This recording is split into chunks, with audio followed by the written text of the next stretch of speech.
ये था अरण्या ठाकुर का स्कूल है और आज था पेरेंट्स मीटिंग। आज पेरेंट्स मीटिंग थी ना। ये वो ओपन हाउस, आज अरू का ओपन हाउस है और हमने एग्ज़ाम ले लिए हैं, अरू के पेपर ले लिए हैं और अरू पहुंच गई अभी 4th स्टैंडर्ड में। अभी 4th स्टैंडर्ड में पहुंच गई Aranya Thakur. Yes, congratulation. Congratulation Aranya Thakur. Say hi hi, congratulation Aranya Thakur.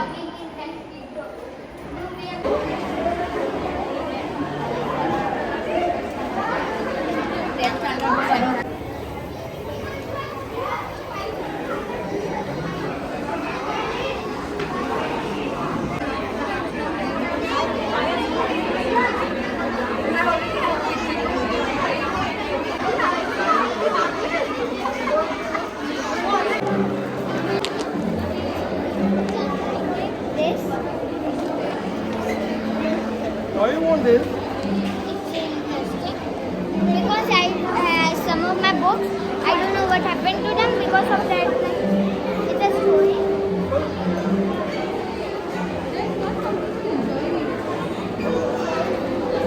Two for it.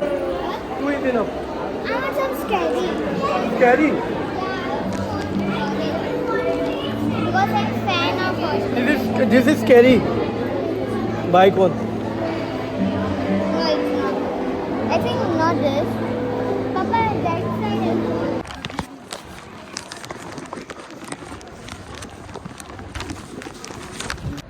तो अभी स्कूल से वापस आके मैं आ गया हूँ जिम। प्लस पॉइंट ये है कि अपने खुद की बिल्डिंग में जिम है, तो मैं कभी भी आ जाता हूँ अपनी मर्ज़ी से। उसका डोर ओपन किया, थोड़ा कार्डियो किया, थोड़ा वर्कआउट किया एंड उसके बाद आधा पौना घंटा वर्कआउट करता हूँ मैं अपनी बिल्डिंग में। ये प्लस पॉइंट है हमारा, बिल्डिंग में जिम होने का ये प्लस पॉइंट होता है, बाहर नहीं जाना पड़ता। तो आज डे 4 का मेरा कंटेंट है पेरेंट्स। एक पेरेंट्स का रोल क्या होता है उनके बच्चों की लाइफ में। जैसे आज मैं आपको बताया, मैं अभी अपनी बेटी की स्कूल जाके आया। मेरी बेटी 3rd स्टैंडर्ड से अभी 4th स्टैंडर्ड में स्विच कर रही है। तो मैं आप लोगों को एक बात बता दूं, पेरेंट्स का बच्चों की लाइफ में कितना बड़ा रोल होता है। अभी मेरी बेटी को कितने % मार्क्स आए, क्या नहीं आए, मैंने कुछ नहीं पूछा। मैंने नॉर्मली पेपर, मेरे को टीचर्स ने पेपर दिए, मैंने चेक किया and touch wood it was good marks, good numbers. तो लेकिन कहीं भी ऊपर नीचे अगर कभी बच्चे के मार्क्स ऊपर नीचे कुछ भी हो, तो वो मैं आप लोगों को एक बात बता दूं, कभी भी अपने बच्चे को किसी दूसरे बच्चे के साथ कंपेयर मत करो कि देख उस बच्चे के कितने अच्छे मार्क्स है, तेरे अच्छे मार्क्स नहीं है। कभी भी बच्चे अपने बच्चे को किसी बच्चे के साथ कंपेयर मत करो। एक पेरेंट्स, मैं आपको एक बात बता दूं, बच्चा कब अपनी ज़िंदगी में हारता है? बच्चा अपनी ज़िंदगी में तब नहीं हारता जब वो कुछ बन ना पाए लाइफ में। बच्चा अपनी ज़िंदगी में तब हारता है जब उसके पेरेंट्स अपने बच्चे को किसी दूसरे के साथ कंपेयर करें। मेरे घर पे ही हम 2 भाई हैं, एक बहन है। मेरा भाई के मार्क्स होते थे 95%, 98%। मेरे खुद के मार्क्स होते थे 50%, 55%। तो कभी भी अपने बच्चे को किसी और के साथ कंपेयर मत करो, बच्चा डिमोटिवेट हो जाता है।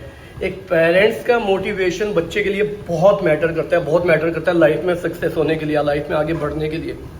तो कभी भी आप अपने बच्चे को, चाहे कुछ नहीं, नंबर्स मैटर नहीं करता, आपके पेपर में कितने % नंबर्स आ रहे हैं, आपका बच्चा कितना कॉन्फिडेंट है, आपका बच्चा कितना एक्टिव है, वो बहुत मैटर करता है। तो कभी भी आपके बच्चे के कम नंबर्स हैं, अच्छे ज़्यादा नंबर्स हैं, कभी भी ज़्यादा नंबर्स है तो उसको इतना ज़्यादा मत चढ़ा दो कि नहीं मेरा बेटा तो सबसे अच्छा है। सेकंड पॉइंट, हाँ, कभी भी अपने बच्चे को ये भी मत दिखाओ कि तू तो दुनिया के बच्चे, तेरे आगे तो कुछ है ही नहीं, तू बहुत अच्छा है। तो बच्चा ओवर कॉन्फिडेंट भी हो जाता है एंड उस चीज़ में भी अपनी लाइफ में मार खाता है। तो ज़िंदगी में आपको बैलेंस करना आना चाहिए। पेरेंट्स को अपने बच्चों को कैसे पालना है, कैसे ये करना है, वो बैलेंस करना आना चाहिए। ना ही अपने बच्चे को कभी डिमोटिवेट करो और ना ही ओवर कॉन्फिडेंट बनाओ। अपने बच्चों को इस लेवल में बनाओ कि कैसे उसको लाइफ में आगे जाके किसी भी समस्या का समाधान ढूंढना है और कैसे किसी भी सिचुएशन के साथ फाइट करनी है।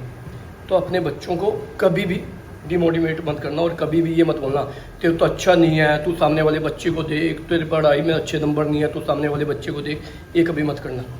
जितना भी हो हमेशा उसको पॉजिटिव करो, रखो, बोलो कि अच्छा कर रहा है तू, और अच्छा करेगा, आई एम श्योर। तो ये रखो हमेशा बच्चों के लिए। एक अच्छे पेरेंट्स वही हैं जो अपने बच्चे को कभी भी दूसरे के साथ कंपेयर ना करे और कभी भी अपने बच्चे को डिमोटिवेट ना करे और कभी भी ये ना बोले कि नहीं तेरे से अच्छे तो पड़ोसी के बच्चे हैं। ये कभी नहीं अपने बच्चे को बोलना। जैसे मैंने कहा कि बच्चा अपनी लाइफ में तब नहीं हारता जब वो ज़िंदगी में कुछ बने या ना बने। बच्चा अपनी ज़िंदगी में तब हारता है जब उसके पेरेंट्स सामने किसी दूसरे बच्चे को ये बोलते हैं कि वो अच्छे हैं और तू बुरा है। तो प्लीज़ इस चीज़ का ध्यान दें। मज़ा आ गया, पूरा पसीना पसीना हो गया, कार्डियो करके मज़ा आ गया। लेकिन भाई फाइनली स्टूडियो का ख़त्म हुआ। अब मैं निकल रहा हूँ दूसरे आर्टिस्ट के शो के लिए। देन फिर जाऊँगा अपने रेस्टोरेंट, उसके बाद वापस आऊँगा रात को 2-3 बजे घर।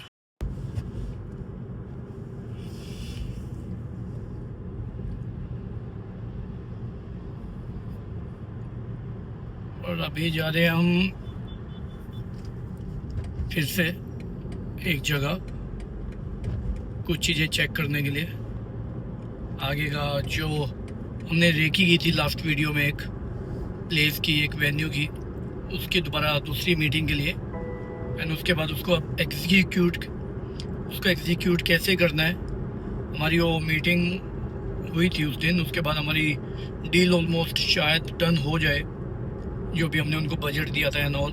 अब हम उसको एग्जीक्यूट कैसे करना है तो हम उसके बाद अगला बताएंगे आपको। और वो एग्जीक्यूट कैसे करना है उस चीज़ की डिस्कशन करने आज जा रहे हैं। और ये मुंबई शहर है, ये है मुंबई का कोस्टल रोड।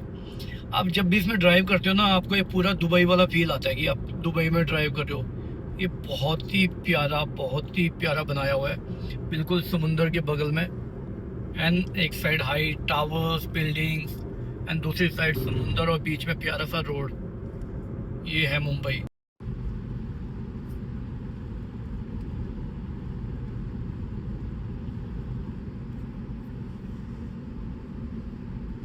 स्टोरी नहीं पता आपको? नहीं पता ये स्टोरी? नहीं। तो ये जितने भी मरीन लाइन के बगल्स की बिल्डिंग्स हैं, ये वाली 7-7 माले की, ये सारी की सारी है मतलब ये किसी के भी अपने फ्लैट्स नहीं है। ये क्या है, जो 100 साल की लीज में गए हुए थे फ्लैट, उस टाइम 1-1 रुपए के हिसाब से, 50-50 पैसे के हिसाब से लीज में दिए गए थे फ्लैट। एंड देन उसके बाद अभी 100 साल हुए हैं, तो उसके बाद दोबारा इन लोगों को रिन्यू करवाना पड़े। मतलब ये लोग बेच नहीं सकते किसी को भी ये फ्लैट। आप खुद रह सकते हो, खुद ये कर सकते हो, लेकिन इनको आप ना ही सेल कर सकते हो, ना ही किसी को दे सकते हो। ये अभी भी वही लॉ के अंडर आते हैं जो लीज में चलता था ना, उस टाइम गवर्नमेंट देती थी। तो ये सारे के सारे वही है, उस चीज़ के इसके अंडर है सारी बिल्डिंग्स। जबकि अगर ये बेचने में आए तो एक एक घर की मेरे को लगता है कीमत पूरी करोड़ों में होगी, है ना? 50-50 करोड़ का एक एक फ्लैट होगा आराम से। आज मेरे 2 आर्टिस्ट के शो है। ये मेरा 4th बिजनेस है, आर्टिस्ट मैनेजमेंट, शायद आप लोगों को पता ही होगा। उसमें आज मेरे 2 आर्टिस्ट के शो है, चिंतन राजपूत का खार में एंड अनुराग श्रीवास्तव उसका लोअर परेल में। अनुराग श्रीवास्तव मेरा वो आर्टिस्ट है जो आजकल अमेज़ॉन मैक्स में, प्राइम मैक्स में हाइपॉप स्टार का शो चल रहा था, उसका टॉप 6 तक वो कॉम्पिटिट करके आया हुआ है, वो सिंगर है। तो आज मेरे आर्टिस्ट मैनेजमेंट से मेरे 2 आर्टिस्टों के आज शो है। अभी मैं चिंतन राजपूत के सेट पे जाके आया, अभी जा रहा हूँ मैं अनुराग श्रीवास्तव। आज का सेटअप लग चुका है। ये ड्रम्स है, गिटार है, कीबोर्ड है, ये सेटअप पूरा है, तबला ढोलक सब है। ये है अनुराग श्रीवास्तव का आज की रात का सेटअप। यहाँ पे करेंगे परफॉर्म।